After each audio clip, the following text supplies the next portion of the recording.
Tito, você guardou o quadro de tolerância de posição? Não guardei não, Silva, tá aqui na minha mão. Mas a gente já não viu tudo sobre tolerâncias? Nada. É só você prestar atenção aí no quadro que você vai ver que falta a gente conhecer a tolerância de posição para elementos associados. Fique esperto, Tito. E você aí em casa, preste bastante atenção. Porque na teleaula de hoje você vai completar o seu estudo sobre tolerância de posição. Vai conhecer tolerâncias de posição para elementos associados e tolerância de batimento. Ô Silva, eu tô sentindo que essa tolerância de posição para elementos associados tem tudo a ver com a intercambiabilidade dessas peças aqui, ó. Para ver se o Tito tem razão, nós vamos ter que prestar bastante atenção na nossa teleaula. Oi, Caio. Poxa, filha, ainda bem que você chegou. Eu tava aqui tentando entender essa história de posição para elementos associados. Tá difícil. É que a gente tem que determinar a tolerância de posição para garantir a montagem de peças sem ajustes, para garantir uma intercambiabilidade dessas peças. A gente determina a tolerância através da posição de elementos associados e tolerância de batimento. Bom, então vamos em frente, né? Porque pelo jeito esse assunto é bem importante. E para começar, você vai conhecer a posição de um elemento, que tem este símbolo aqui. A gente pode dizer que tolerância de posição é o desvio tolerado de um determinado elemento, que pode ser um ponto, uma reta ou um plano na sua posição teórica. Vamos imaginar. Eu disse, vamos imaginar que você fosse um grande atirador de dardos. Você iria acertar o alvo com facilidade. Veja que mesmo acertando bem no centro do alvo, você não acertou exatamente no centro. O centro do alvo, ele admite uma tolerância de posição. Bom, Angela, agora que a gente já entendeu a tolerância de posição para um elemento, acho que a gente já pode falar da tolerância de posição do ponto. Então vamos lá que o desenho já está prontinho. Muito bem. A tolerância de posição do ponto é determinada por uma superfície esférica ou um círculo de diâmetro que mede a tolerância especificada, sendo que o centro do círculo tem que coincidir com a posição teórica do ponto considerado. Aqui, o ponto de intersecção tem que estar contido num círculo de 0,3 de milímetro de diâmetro, cujo centro coincide com a posição teórica do ponto considerado. Muito bem, vamos aproveitar e falar também da tolerância da posição da reta. Então vamos em linha reta. A tolerância de posição de uma reta é determinada por um cilindro de diâmetro T, cujo diâmetro é a tolerância especificada. E a linha de centro é a reta na sua posição nominal, se antes vier o símbolo do diâmetro. Se acontecer do desenho do produto indicar posicionamento de linhas que entre si não podem variar além de certos limites em relação às suas cotas nominais, você tem que estar por dentro.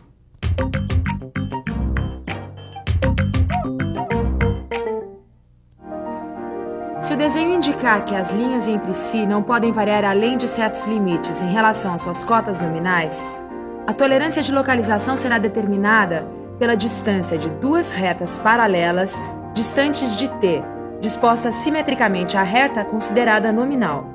Assim, cada linha deve estar compreendida entre duas retas paralelas, distantes de 0,5 de milímetro.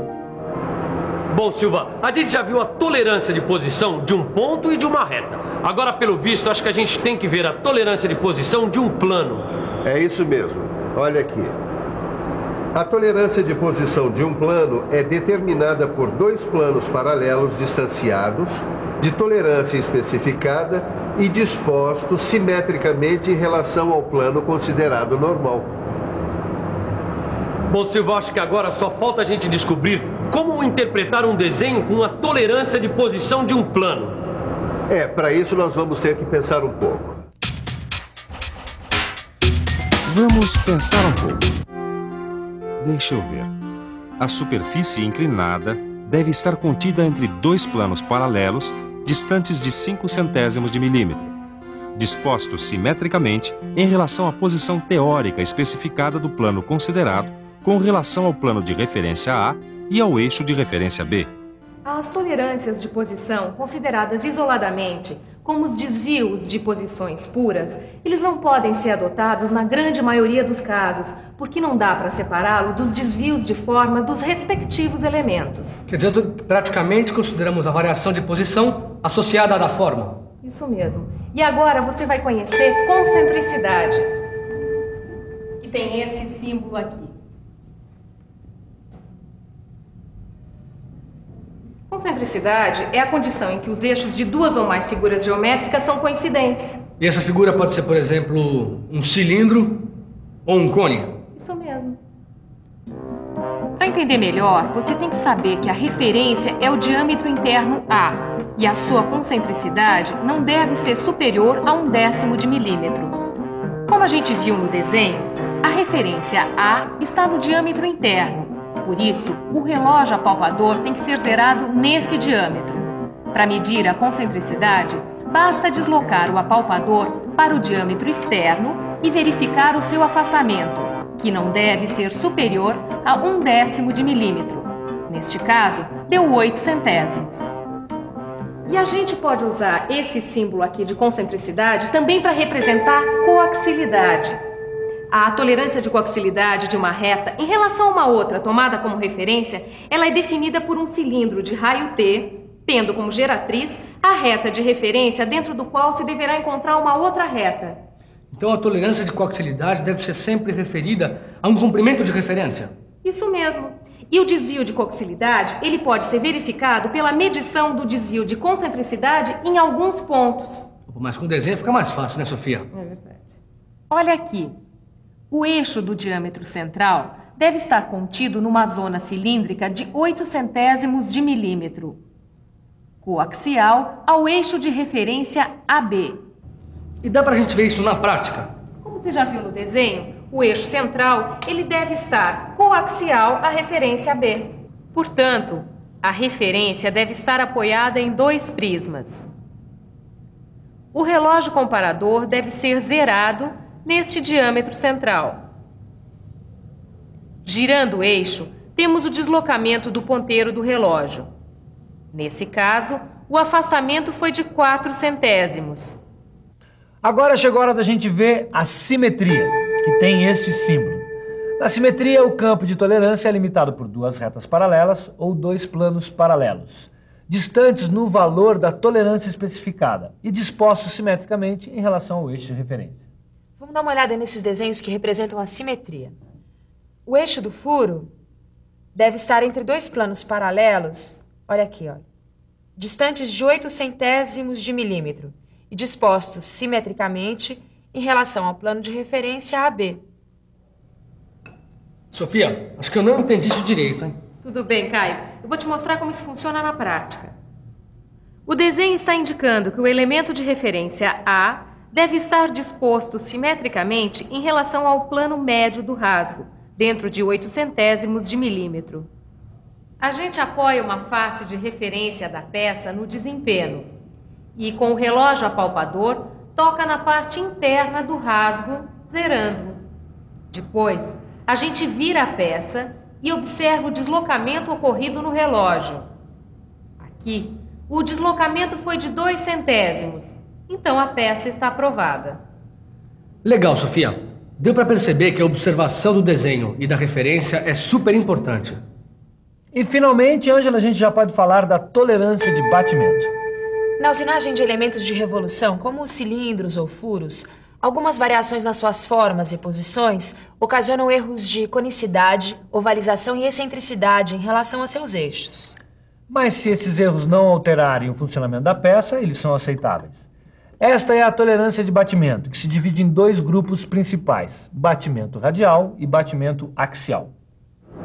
Olha aqui, Tito. A tolerância de batimento radial é definida como um campo de distância T entre 2 círculos concêntricos que são medidos assim, num plano perpendicular.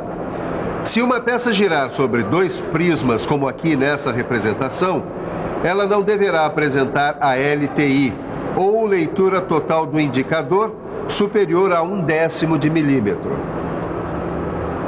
Bom, Silva, isso aqui eu já entendi. Mas como é que a gente mede o batimento radial? É o que eu sempre digo, Tito. Quando se tem dúvida com relação a medidas, a gente tira as dúvidas no laboratório de metrologia. É verdade. Para medir o batimento radial, a peça pode estar apoiada em prismas. Aqui, a gente pode ver uma seção reta de um eixo onde se quer medir o desvio de batimento. A LTI, leitura total do indicador, vai indicar um erro composto constituído do desvio de batimento radial. adicionado ao erro decorrente da variação de posição do centro.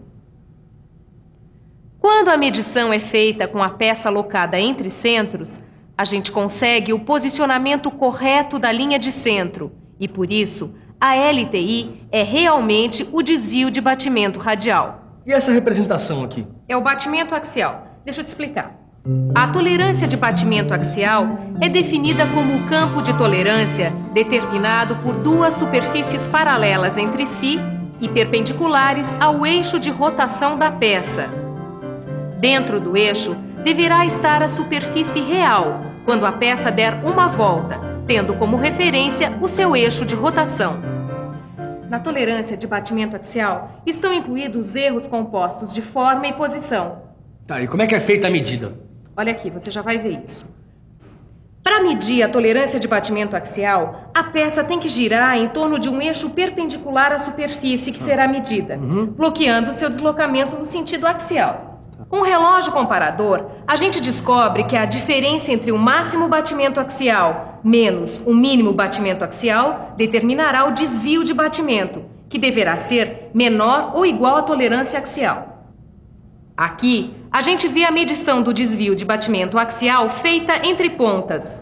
E aqui, a superfície de referência está apoiada num prisma em V e encostada numa esfera. Bom, Caio, agora você já pode interpretar esses desenhos aqui. Tá legal, vamos lá. Bom, aqui o batimento radial não deve ultrapassar de 1/10 de milímetro em cada ponto de medida, durante uma rotação completa em torno do eixo AB. O batimento na direção da flecha sobre cada cone de medição não deve ultrapassar em 1/10 de milímetro durante uma rotação completa em torno do eixo C.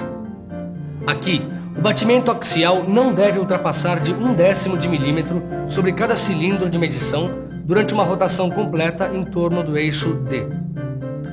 Puxa, quanta coisa você aprendeu hoje. Portanto, está na hora da nossa revisão. E atenção, se liga aí que é hora da revisão. Na teleaula de hoje, você encerrou o estudo da tolerância de posição, conhecendo a posição para elementos associados. Conheceu a posição de um elemento, a concentricidade e a coaxilidade. E, finalmente, conheceu a simetria e a tolerância de batimento. A tolerância é um assunto muito importante na metalmecânica e muito amplo também. Por isso, dê uma boa revisada na matéria de hoje e resolva os exercícios que estão aí no seu livro de estudos. Até a próxima. Até mais.